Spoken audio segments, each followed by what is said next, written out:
गोष्ट अशी आहे, की 19व्या आणि 20व्या शतकामध्ये आपल्याला माहिती आहे, की सुरुवातीला समाजात स्त्रियांना हे दुय्यम स्थान होतं, बरोबर आहे? तर मग त्यावेळेस ॲक्चुअली त्यांना खूप काम होतं. खूप कामं होती. कामाचे तास पण खूप जास्त होते. तितक्या प्रमाणात त्यांना वेतन म्हणजे पगार तितका भेटत नव्हता. आणि शिवाय आत्ता जसं आपल्याला मतदानाचा अधिकार आहे, तर त्या काळात स्त्रियांना अधिकार नव्हता ॲक्चुअली. हे माहिती आहे का तुम्हाला? Let me know. Is it yes or no? की माहिती आहे की नाही? ते असेल माहिती तर गुड, नसेल तर नव्याने कळणार आहे. आणि मग त्या दृष्टीने हा प्रवास सुरू झाला.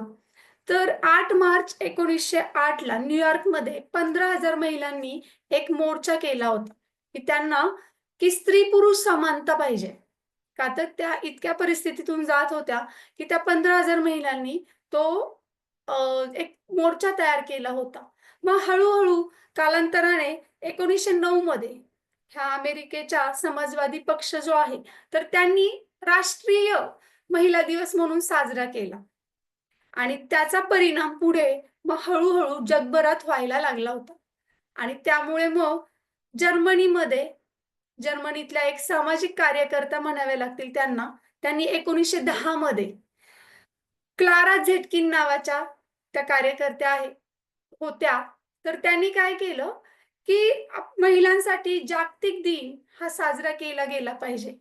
म्हणून आंतरराष्ट्रीय महिला परिषदेमध्ये हा प्रस्ताव मांडला होता. तर ऐकायला आवडते का तुम्हाला? ही स्टोरी नक्कीच आपल्याला ऐकण्यासाठी खूप उत्सुक आपण असतो. महिला दिन म्हणजे फक्त पार्टीज करणं, केक्स कट करणं किंवा आपण प्रत्येकाचं माध्यम हे वेगळं असू शकतं, फिरायला जाणं. परंतु त्यामागचा इतिहास पण आपल्याला समजला, तर नक्कीच आपण तशा प्रकारे आपलंही कर्तृत्व पुढे घेऊन जाण्यासाठी थोडा हातभार हा आपल्या देशासाठी लागू शकतो, अशी माझी वैयक्तिक भावना आहे.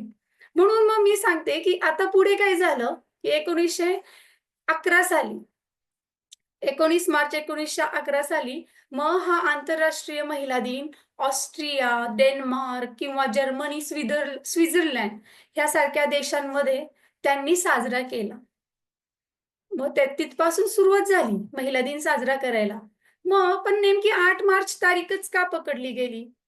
का तर पुन्हा एकदा रशियामध्ये 1917 ला काय झालं, की तिथे खूप गरिबीची परिस्थिती होती आणि त्या काळामध्ये म्हणजे युद्धाचं वातावरण पण होतं. मग अशा काळामध्ये तिथं सर्व्हायव्ह करणं खूप कठीण जात होतं लोकांना. म्हणून मग त्या महिलांनी तिकडे संप केला होता, की आम्हाला व्यवस्थित मतदानाचा हक्क मिळावा, योग्य तो गोष्टी मिळवल्या गेल्या पाहिजेत आणि म्हणून हा 8 मार्च हा ए दिवस हा पकडण्यात आला. ज्यामुळं संयुक्त राष्ट्रांनी एकत्र येऊन हा आंतरराष्ट्रीय महिला दिन साजरा करण्याची परमिशन मिळाली. तर म्हणून हा 8 मार्च आय होप सगळ्यांना समजलं असेल.